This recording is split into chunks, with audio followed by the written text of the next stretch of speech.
আর বলো না কাকি, বাড়ির বড় বউ হবার যে কি জ্বালা সেটা আমাকে জিজ্ঞাসা করো। হ্যাঁ, পুজোর বাড়ি কি করে বুঝবো বলো? আজকাল সবাই একটু সাজগোজ করে আসে, আমিও একটু চোখে কাজল দিয়েছি, বোনের থেকে একটু লিপস্টিকটা পরেছি। হঠাৎ করে দেখি মা কেমন একটা করছে, কথা বলছে না, আমার দিকে তাকাচ্ছে না, ইগনোর করে যাচ্ছে, কেমন একটা করছে। তারপরে ডেকে বললো, হ্যাঁ তুমি নাটক করছো বড় বউ, মুখে মেকআপ থেকে ঘুরে বেড়াবে? হ্যাঁ, পাড়ার লোকেরা আমার এসে কি বলবে? বলছি মেকআপ তো কাজল কেন পরেছো, কাজল আর লিপস্টিক কেন পরেছো তুমি? হ্যাঁ, তার মধ্যে আমার লোকটা মানে আমার বরটা কি বলবো, আমাকে যা তা বললো। হ্যাঁ, মায়ের মুখের উপর কথা বলছো, তুমি জানো না মা মেকআপ করা পছন্দ করে না? যাও গিয়ে তুলে আসো। সঙ্গে সঙ্গে পরিকি মরি করে ছুটে ছুটে গেলাম, গিয়ে তুলে আসলাম।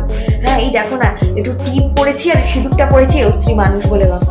আর অন্যদিকে কাল আমাদের দেখলে তো, ছোট বউকে দেখলে তো, কালো ঝলমলে শাড়ি পরেছে। পুজোর দিন কি শাড়ি পরেছে? কালো শাড়ি। মানে তুমি একবার ভাবো শুধু, তাতে কোনো অসুবিধা নেই, ডিপ করে লিপস্টিকও লাগিয়েছে, লাল লিপস্টিক, সবটা সেজেছে। মা কিন্তু ওকে কিচ্ছু বলছে না। ঠিক আছে, কি করবো আর, আমার কপাল খারাপ, আমায় শুনতে হবে।